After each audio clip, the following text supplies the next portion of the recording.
Hello students, आज हम composite section के बारे में डिस्कस करेंगे। कंपोजिट सेक्शन जो है उसमें क्या होता है कि कोई भी मटेरियल दो या दो से ज़्यादा अगर डिफरेंट मटेरियल से कनेक्टेड है, आपस में कनेक्टेड है इस तरह से, ये मान लो ये एल्यूमिनियम है, ये स्टील है, ये कॉपर है, तो ये तीन डिफरेंट टाइप के मटेरियल्स हैं। ये आपस में रिजिडली जो है कॉर्नर से पूरा ये कनेक्टेड हैं। ये एक पूरा सेक्शन हो गया। तो ये तीनों अलग अलग सेक्शंस, अलग अलग मटेरियल के सेक्शंस हैं और इसके ऊपर जब हम कोई भी लोड अप्लाई करते हैं एक साथ, तो ऐसे टाइप के जो स्ट्रक्चर्स हैं उनको हम बोलते हैं कंपोजिट सेक्शन। कंपोजिट सेक्शन का मतलब है अलग अलग मटेरियल से बना हुआ एक पूरा कंपोजिट सेक्शन। ठीक है, तो इसके अंदर क्या होता है कि हम लोगों को इसमें इस ऐसे टाइप के स्ट्रक्चर को स्टैटिकली इनडिटरमिनेंट स्ट्रक्चर कहते हैं। स्टैटिकली इनडिटरमिनेंट स्ट्रक्चर क्या होता है? इक्विलिब्रियम की तीन इक्वेशंस होती है, sigma h equal to 0, sigma v equal to 0 और सिग्मा m इक्वल टू 0।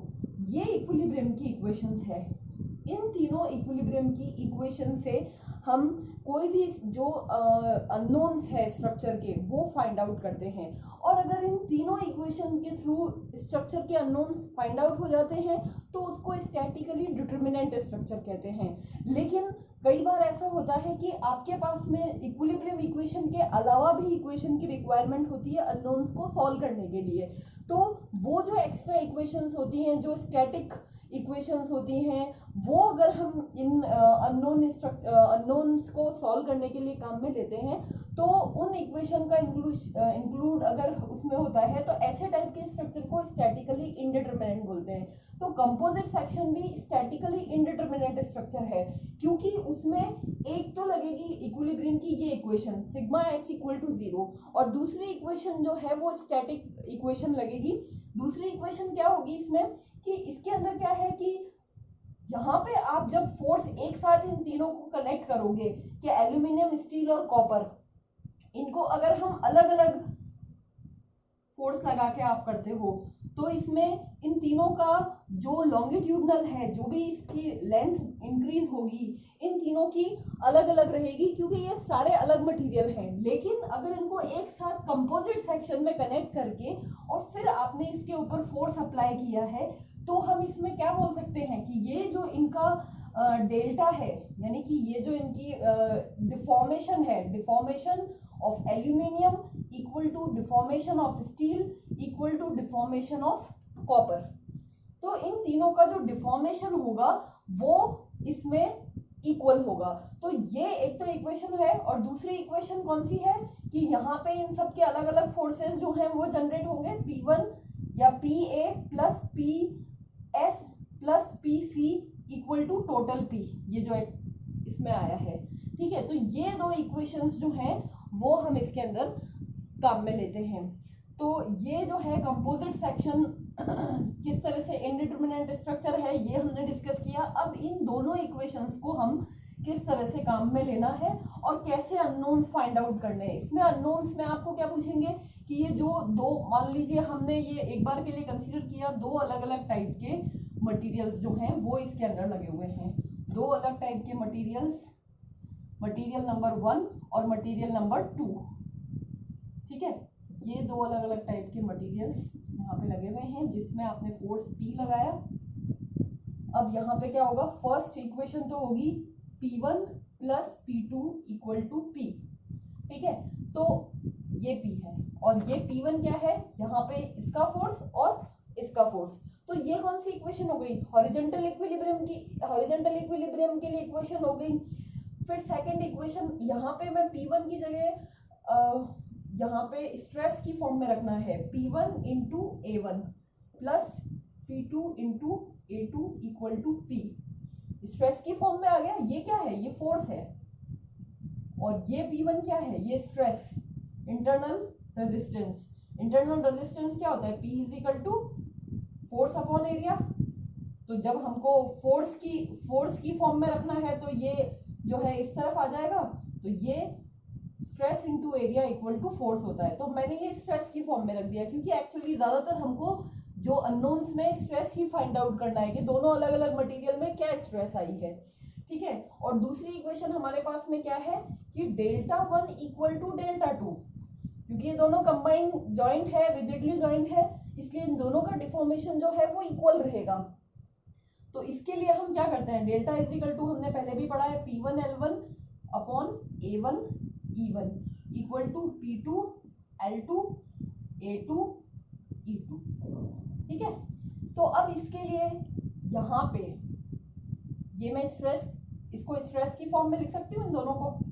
इसको देखो मैंने क्या लिखा, P1 L1 upon E1 P2 L2 upon E2, ठीक है। तो ये हमारे पास में दूसरी इक्वेशन हो गई। ये स्ट्रेस में इक्वेशन है और ये भी स्ट्रेस में है। तो आप यहाँ पे अगर इन दोनों की स्ट्रेस पूछ रहे हैं तो दो अननोन्स, मतलब आपको स्ट्रेस पूछा है तो क्वेश्चन में क्रॉस सेक्शनल एरिया, जो बाहर का लोड है एक्सटर्नल, उसका मटेरियल का मॉड्यूलस ऑफ इलास्टिसिटी, ये सब दे रखा है। तो आपको स्ट्रेसेस फाइंड आउट करनी है P1 एंड P2। तो ये आप कैसे फाइंड करोगे, इन दोनों इक्वेशंस को सॉल्व करके। इक्वेशन नंबर 1 और 2 को सॉल्व करेंगे और ये जो है हमारे अननोन्स स्ट्रेसेस जो है वो इसमें फाइंड आउट हो जाएगी। अब हम यहाँ पे एक क्वेश्चन लेते हैं जिसमें कंपोजिट सेक्शन का एग्जांपल है इसमें। तो इसके अंदर कंपोजिट सेक्शन में हमारे पास में क्या है कि एक कॉलम है जिसमें कंक्रीट और स्टील रॉड जो है वो कंबाइनली उसको आरसीसी कॉलम बोलते हैं। तो आरसीसी कॉलम में हमारे पास स्पेसिफिकेशन है कि कॉलम की जो साइज है 450 mm इंटू 450 mm है, और जो स्टील रॉड है उसकी डायमीटर, 4 स्टील रॉड्स जो हैं हर की डायमीटर 25 mm है, ठीक है। तो ये कंक्रीट है और स्टील है, तो एक तरह से ये कौन सा स्ट्रक्चर हो गया, कंपोजिट स्ट्रक्चर हो गया। अब इसके अंदर कॉलम में जो लोड लग रहा है वो 1000 किलो न्यूटन लग रहा है, और जो इसका modulus of elasticity for steel is equal to 205 newton per mm square, और modulus of concrete is equal to 13.6 newton per mm square. तो ये हमारा क्वेश्चन है। इसमें हम लोगों को जो है फाइंड आउट क्या करना है, stress for steel and stress for concrete, ये दो जो स्ट्रेसेस हैं हमको फाइंड आउट करनी है। तो हमने दो इक्वेशन जो डिस्कस की वो क्या थी, एक तो था P1 plus P2 equal to P, और यहाँ पे अब हमें स्ट्रेस फाइंड आउट करनी है। तो P1 A1 प्लस और 1 क्यों, आप जो है इसको स्टील और कंक्रीट के नाम से ही हम यहाँ पे लिखेंगे, ठीक है। PC और AC इक्वल टू ये, और ये कितना है 1000 किलो न्यूटन, ठीक है। और ये 1000 किलो न्यूटन है तो इसको 10⁻³ से मल्टीप्लाई करके इसको न्यूटन में ही डालेंगे, क्योंकि हमारे पास में ये न्यूटन पर mm स्क्वायर में है और ज्यादातर डायमेंशन mm में है, तो किलो न्यूटन की बजाय हम जो है न्यूटन और mm में ये आंसर फाइंड आउट करेंगे। तो एक तो हमारे पास में हो गई ये इक्वेशन, और दूसरी इक्वेशन हमारे पास में क्या है, दूसरी इक्वेशन है हमारे पास में delta 1 equal to delta 2, delta S equal to delta C। तो PS LS upon ES equal to PC LC upon EC। अब यहाँ पे LS और LC दोनों इक्वल होंगे, क्योंकि जो भी हमारा कॉलम चल रहा है, जितनी लेंथ कंक्रीट के कॉलम की है उतनी ही लेंथ का स्टील उसके अंदर डाला हुआ है, तो ये दोनों इक्वल हैं। तो इक्वल होने की वजह से क्या होंगे, ये दोनों कट हो जाएंगे। तो अल्टीमेटली ये इक्वेशन हमारे पास में क्या आएगी, PS ES equal to PC EC। तो ये सेकंड इक्वेशन हमारे पास में आ गई, और ये हमारे पास में फर्स्ट इक्वेशन है, ठीक है। तो इन दोनों में अब हम लोगों को क्या क्या चीजें नोन है कि हम area of steel, area of concrete, ES और EC की वैल्यूज तो ऑलरेडी दे रखी है। तो अब सबसे पहले हमको क्या करना है कि एरिया ऑफ कंक्रीट जो है वो फाइंड आउट करना है। तो टोटल एरिया क्या है, इस कॉलम का टोटल एरिया हमारे पास में क्या है 450 इंटू 450, ठीक है। तो इस 450 और 450 में से मैं 4 ये स्टील की जो है, अगर मुझे स्टील का एरिया निकालना है तो स्टील का एरिया कितना है, ये कॉलम का एरिया है, कॉलम का क्रॉस सेक्शनल एरिया है, और स्टील रॉड का एरिया कितना है, 4 रॉड्स है मल्टीप्लाई बाय एक का एरिया कितना होगा π/4 इंटू 25 का स्क्वायर। तो ये जो है इस पूरे कॉलम में से ये स्टील का जो एरिया है ये आप सब्ट्रैक्ट करोगे, यहां मैं कॉलम लिख देती हूँ, ठीक है, कॉलम के एरिया में से स्टील के एरिया को हम सब्ट्रैक्ट करेंगे, minus area of steel equal to area of concrete आ जाएगा हमारे पास में। ठीक है, तो क्योंकि हमें एरिया ऑफ कंक्रीट ही चाहिए इसमें, भाई यहाँ पे सिर्फ मुझे कंक्रीट का एरिया ही चाहिए, और 450 इंटू 450 क्या है, दोनों का कंबाइन है, तो टोटल में से आप स्टील के एरिया को माइनस कर दोगे तो कंक्रीट का एरिया आ जाएगा। तो यहाँ पे इस टोटल का जो एरिया आएगा 2025,200 mm स्क्वायर, और ये आएगा 1963.5 mm स्क्वायर। ठीक है, और इनको आपस में आप माइनस कर दोगे तो ये वैल्यू हमारे पास में 200,536.6 mm स्क्वायर ये आएगा हमारे पास में। तो हमने यहाँ पे ES और EC हम लोगों को नोन है, AS और AC फाइंड आउट कर लिया हमने, तो अननोन्स में हमारे पास में क्या बचा, PS और PC, ये दो स्ट्रेसेस जो हैं यही फाइंड आउट करनी है हमको।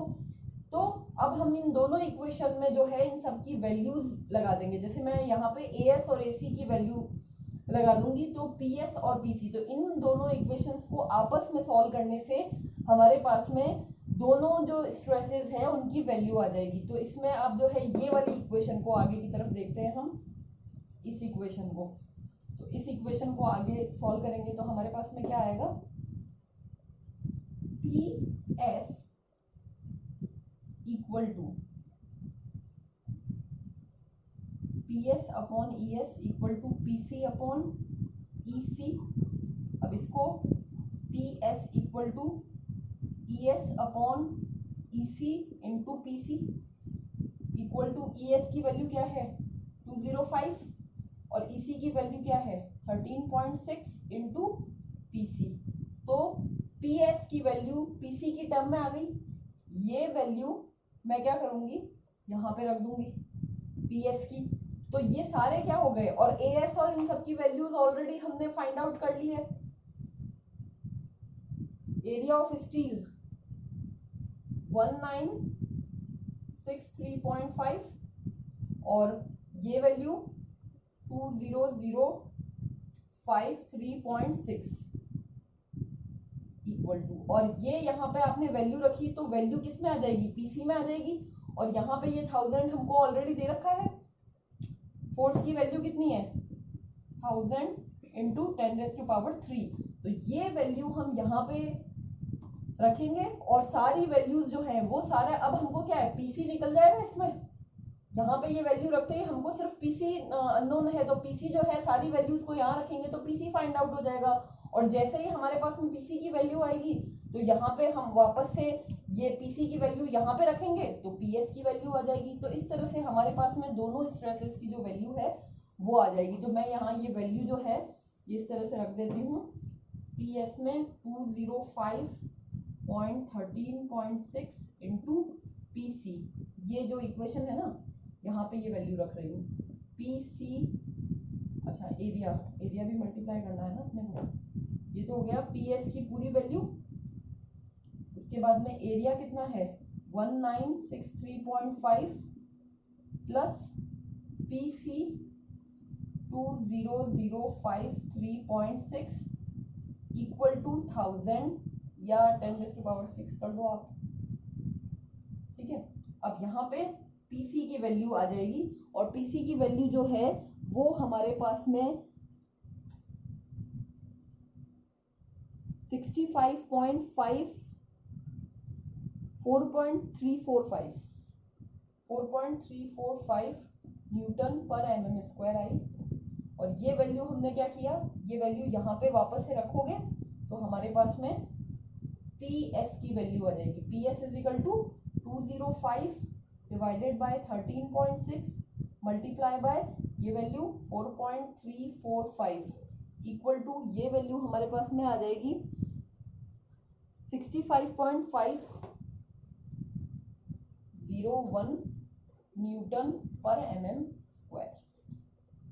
तो ये इस तरह से हमने दो अननोन्स जो हैं कंपोजिट सेक्शन में फाइंड आउट किए।